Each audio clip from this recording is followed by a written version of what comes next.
Bonsoir, bonsoir. Donc, déjà pour l'information de ce soir, donc DV 2020-2021, donc il y a une mise à jour sur le cas Goodluck, Gomez et Ray. Donc, si vous ne savez pas encore, ce Goodluck, c'est le procès des plaintifs de DV 2021 qui tous a été englobé dans le cas Goodluck. Et Gomez, c'est pour les 2020, les plaintifs de DV 2020. Et également, il y a aussi des plaintifs, il y a également les plaintifs de Ray. Donc Ray, c'est aussi un autre cas qui était pour les pays Schengen et il y avait aussi l'Afrique du Sud parmi les pays qui étaient frappés par le Covid et que il n'y avait pas possibilité de voyager, donc des zones à haut risque, des zones rouges. Donc, il y avait interdiction, à un moment, il y avait interdiction sur ces pays-là de voyager aux États-Unis. Donc, il y avait un procès, donc il y avait des plaintifs contre le gouvernement Biden à propos de ce cas-là. Donc, ça avait d'abord commencé avec le gouvernement Trump et le gouvernement Biden. Donc, c'est ça.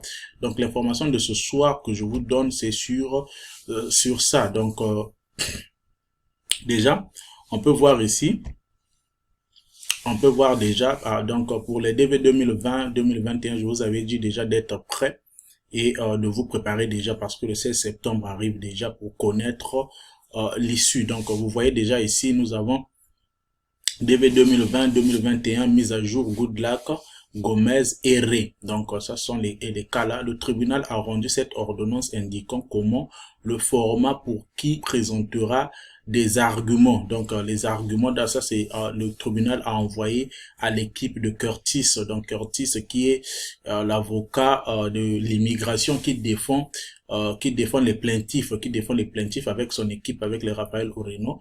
Donc ça c'est déjà le tribunal a rendu l'ordonnance, comment le format pour qui présentera des arguments le 16 septembre. Donc au niveau de leur équipe, on a Raphaël Ureno qui informera sur 3 questions. Donc il y aura 3 questions. La priorisation par l'État des autres catégories de visas au-dessus des DV. Donc au-dessus des DV, donc il y aura aussi la priorisation des autres catégories de visa. Donc il n'y a pas que la DV loterie.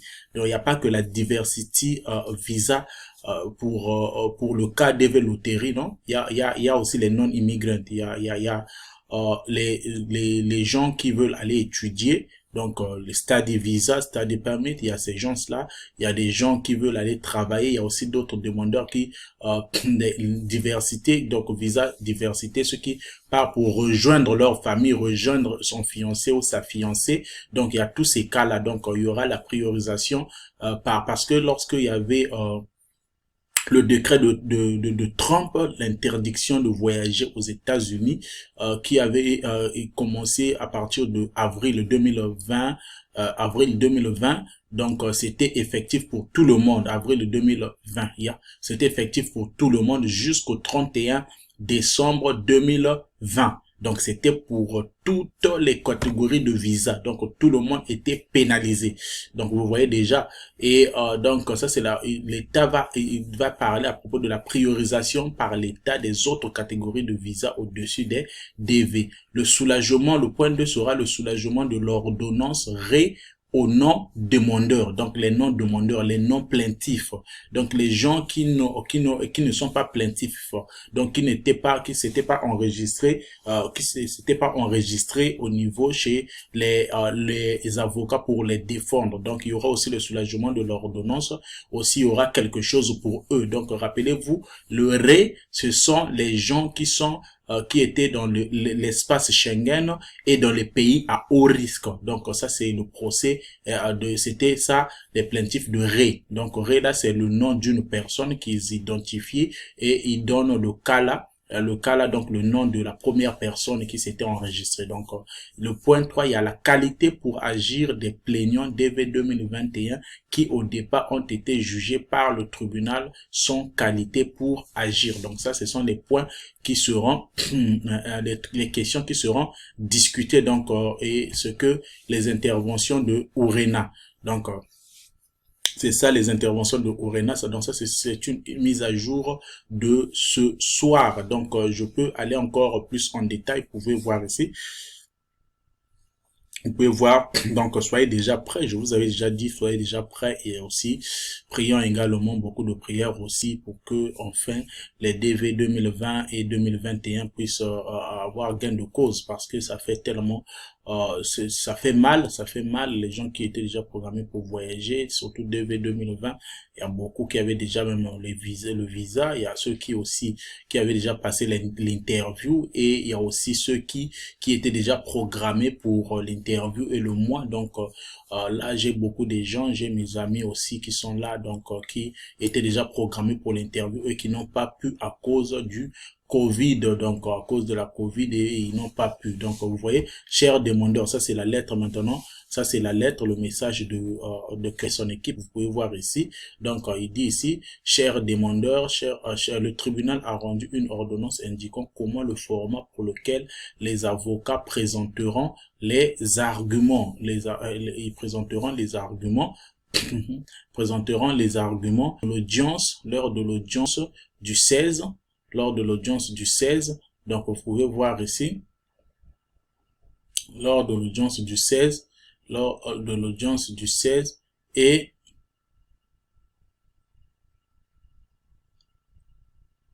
donc vous pouvez voir lors de l'audience du 16 donc c'est ça et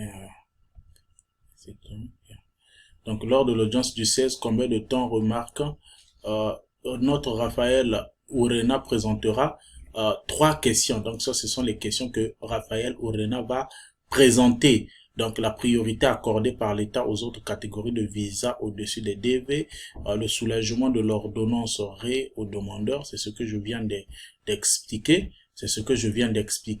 et aussi, au départ, ont été jugés par le tribunal. Donc, ça, ce sont les 3 points, Vous pouvez voir, Raphaël, merci de ne pas donc, il dit encore merci de ne pas tenter de contacter directement le tribunal et ce type de communication directe est strictement interdit pour entraîner les conséquences néfastes. Merci. Donc, ne contactez pas le tribunal. Donc, laissez les juges, ils doivent faire leur travail librement. N'essayez pas, vous, les DV 2020 et les DV 2021, surtout les plaintifs qui connaissaient déjà les juges, vous avez déjà les contacts aussi. Donc, n'essayez même pas de communiquer pour que la décision ne puisse pas être influencée.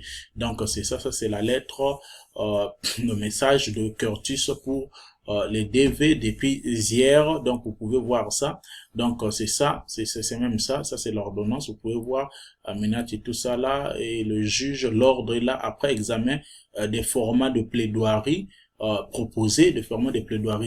proposés, il est à ordonner que le format suivant s'applique dans ces cas qui sont prévus pour une plaidoirie devant ce panel à 9h30 le vendredi 16 septembre. Donc, ça sera à 9h30, il y aura plaidoirie. Donc, section temps alloué, ça est là, le temps, donc 30 minutes, et ça, c'est comment l'événement va avoir lieu, les plaidoiries auront lieu. Donc, 15 minutes où Urena va parler de ces 3 points, la priorisation, aide aux non-partis, donc aux non-partis, les non-plaintifs, l'aide aux non-plaintifs, et ça là, ça, debout, vous pouvez voir ici.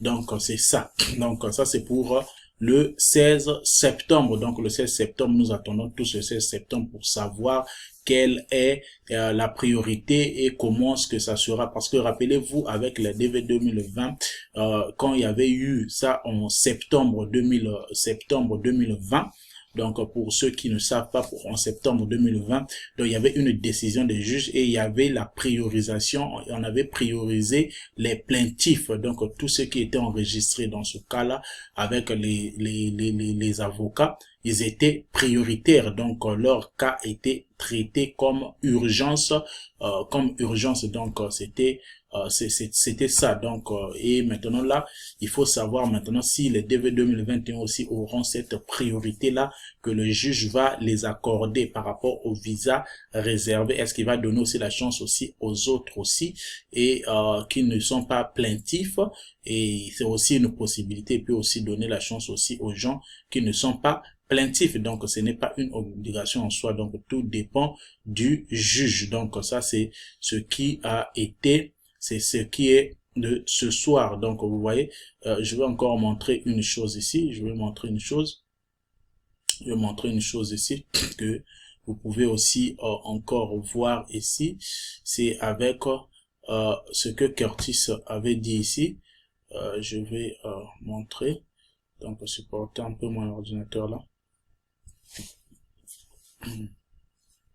Supporter un peu mon ordinateur. Ça, c'est un tweet que Curtis a eu à envoyer, qui avait fait beaucoup parler, qui avait atteint plusieurs personnes. Donc, vous pouvez voir, vous allez voir ici, un peu de temps là avec le laptop là. Donc c'est un peu ça au niveau du cas sur la DV 2020 et 2021. Donc, on sait déjà les 3 points, les 3 questions qui seront discutées pendant les plaidoiries. Donc, c'est ça. On doit savoir au niveau de la priorisation. Donc, ça, c'est aussi pour les autres visas, et aussi, ça sera aussi une bonne chose aussi, surtout si on priorisait aussi les plaintifs. Je sais que les gens vont dire que non, pourquoi pas, et les non plaintifs, oui, mais les plaintifs aussi, c'est normal, ils avaient dépensé aussi de l'argent, donc ils ont dépensé de l'argent. Pour les gens qui étaient célibataires, il fallait payer $1000, donc les $1000, tu payes d'abord l'avance de 500, et puis l'autre, tu vas payer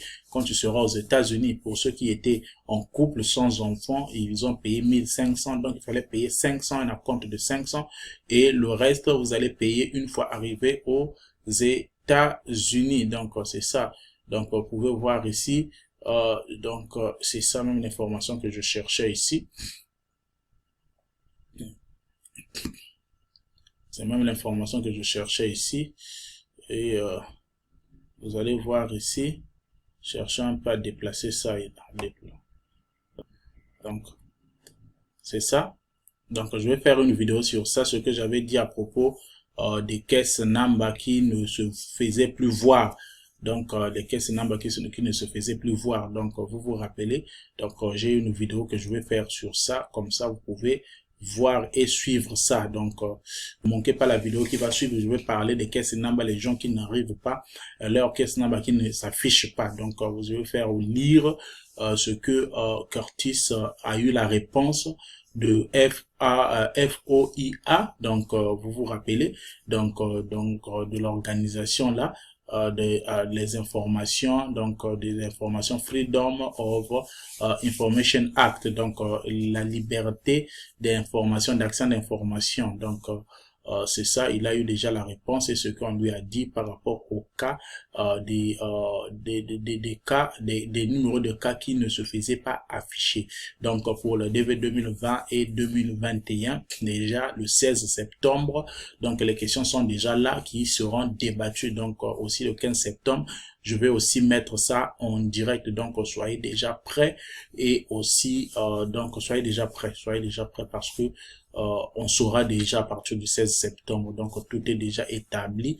Donc à partir du 16 septembre, on saura à quel moment ici est-ce qu'il y aura la priorité et quel mois ils vont traiter, ils vont commencer à traiter. Donc lors de des plaidoiries, où on saurait déjà la date, à quel moment ils vont commencer à traiter les dossiers. Et la DV 2020, ça sera de quelle période à quelle période. Est-ce que jusqu'à la fin de l'année, ils vont commencer octobre? Est-ce qu'ils vont commencer octobre jusqu'à décembre, et que tous les cas là devront déjà passer et terminer les visas réservés? Et aussi pour le DV 2021, quelle période que ça va commencer. Donc c'est ça ce que nous allons de cette plaidoirie. Donc soyez connectés, abonnez-vous, ne manquez pas surtout de vous abonner. Et puis aussi, quand il y a des questions, je reçois des questions, je réponds toujours à vos questions. Et aussi pour faire encore mieux et aller encore mieux, donc abonnez-vous vraiment. Donc ça c'est pour les DV 2020.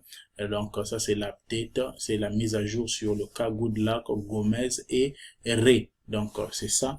Merci beaucoup.